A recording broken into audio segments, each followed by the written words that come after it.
विद्यार्थियों, आज हम कक्षा 9th में सामाजिक विज्ञान विषय का अध्याय 3 जो इतिहास का चैप्टर है उसमें अध्याय 3 नास्तिवाद और हिटलर के उदय के बहुविकल्पी प्रश्न उत्तर, जो आपको बहुविकल्पी 1 नंबर के प्रश्न उत्तर आएंगे उसके बारे में हम आपको जानकारी दे रहे हैं। तो देखिए, लगातार वीडियो को प्राप्त कीजिए और इस वीडियो के माध्यम से आप अपनी एक नोट्स तैयार कीजिए और परीक्षा की तैयारी कीजिए। और आने वाले वीडियो में हम 3 नंबर वाले जो क्वेश्चन आंसर, परीक्षा उपयोगी क्वेश्चन आंसर पूछेंगे उसके बारे में आपको जानकारी देंगे। तो लगातार वीडियो को प्राप्त करने के लिए आपने यदि इस चैनल को सब्सक्राइब नहीं किया है तो आप इस चैनल को सब्सक्राइब करें और बेल आइकन दबाएं और वीडियो को लाइक करें ताकि जितने भी वीडियो डाले जाए उसकी नोटिफिकेशन आप तक तुरंत पहुंच जाए। तो देखिए, पहला प्रश्न, जर्मनी ने मित्र राष्ट्रों के सामने कब समर्पण किया? तो उत्तर है मई 1945 में।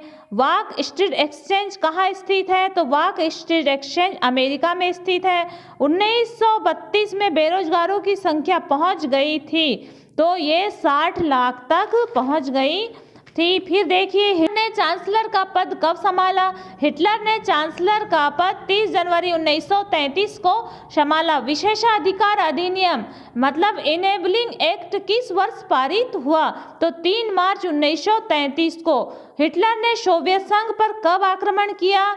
तो हिटलर ने सोवियत संघ पर जून 1941 में आक्रमण किया। हिटलर निम्नलिखित में से सबसे अच्छी जाति किसे मानते थे? तो उत्तर में लिखना है आर्य, क्योंकि हिटलर आर्य को सबसे अच्छी जाति मानते थे। अमेरिका के सैनिक अड्डे पर्ल हार्बर पर बमबारी की गई, तो किसने की थी ये बमबारी? तो जापान देश ने की थी। फिर देखिए, 9वां प्रश्न, एडोल्फ हिटलर का जन्म किस देश में हुआ था? तो एडोल्फ हिटलर का जन्म ऑस्ट्रिया में हुआ था। अमेरिका में आर्थिक मंदी का दौर किस वर्ष शुरू हुआ? तो ये आंसर में आएगा 1929 में। और 1933 में हिटलर ने कहा था मेरे राज्य की सबसे महत्वपूर्ण नागरिक कौन है? तो आंसर में आएगा माँ को सबसे महत्वपूर्ण नागरिक माना था। फिर प्रश्न 12वां देखिए, वर्साय की संधि किस तारीख को हुई थी? तो वर्साय की संधि 28 जून 1919 में हुई थी। तो वर्साय की संधि हुई थी 28 जून 1919 को।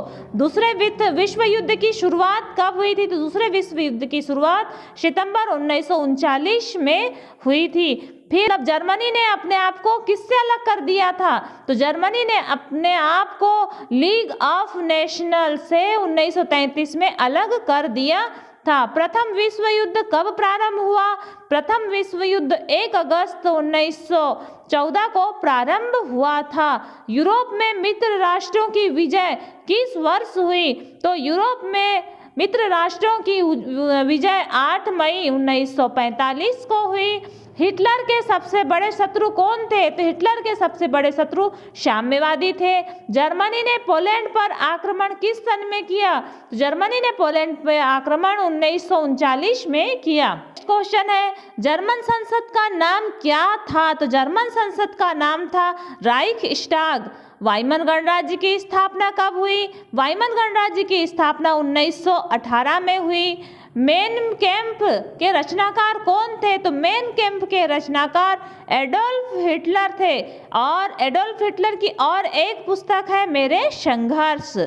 और देखिए, हिटलर को चांसलर पदभार संभालने का न्योता किसने दिया था? तो हिटलर को चांसलर पदभार संभालने का न्योता हिंडनबर्ग ने दिया था। नीली आंखों और सुनहरे बाल वालों को क्या कहा जाता है? तो नीली आंखों और सुनहरे बाल वालों को आर्यन कहा जाता है। हिटलर का प्रचार मंत्री कौन था? तो हिटलर का प्रचार मंत्री गोबल्स थे।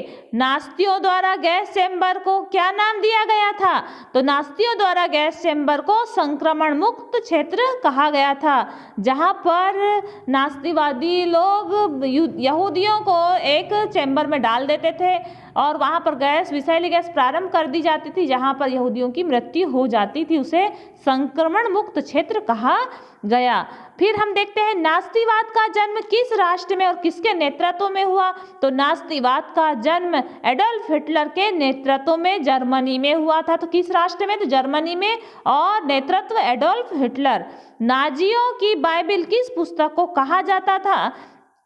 नाजियों की बाइबिल किस पुस्तक को कहा जाता है? इसके लेखक कौन थे? तो नाजियों की बाइबिल हिटलर द्वारा रचित मेरे संघर्ष को कहा जाता है, मतलब लेखक एडोल्फ हिटलर थे।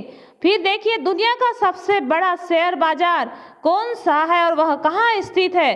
तो दुनिया का सबसे बड़ा शेयर बाजार स्टॉक एक्सचेंज जो कि अमेरिका में स्थित है। फिर देखिए हिटलर को कब और किसने चांसलर बनाया? तो हिटलर को 30 जनवरी 1933 को राष्ट्रपति हिंडनबर्ग ने चांसलर बनाया था। इस प्रकार से हमने इस अध्याय के महत्वपूर्ण 1 नंबर वाले क्वेश्चन आंसरों का अध्ययन किया। आने वाले वीडियो में हम 3 नंबर वाले क्वेश्चन आंसरों का अध्ययन करेंगे। तो ये समस्त क्वेश्चन आंसर आपको यदि आप प्रतियोगिता परीक्षा दे रहे हैं तो उसमें भी काम आएगा, या आप कक्षा 9th की परीक्षा में बैठ रहे हैं तो उसमें भी काम आएगा। तो इसकी एक नोट्स तैयार करके आप अपना अध्ययन जारी रखिए। धन्यवाद।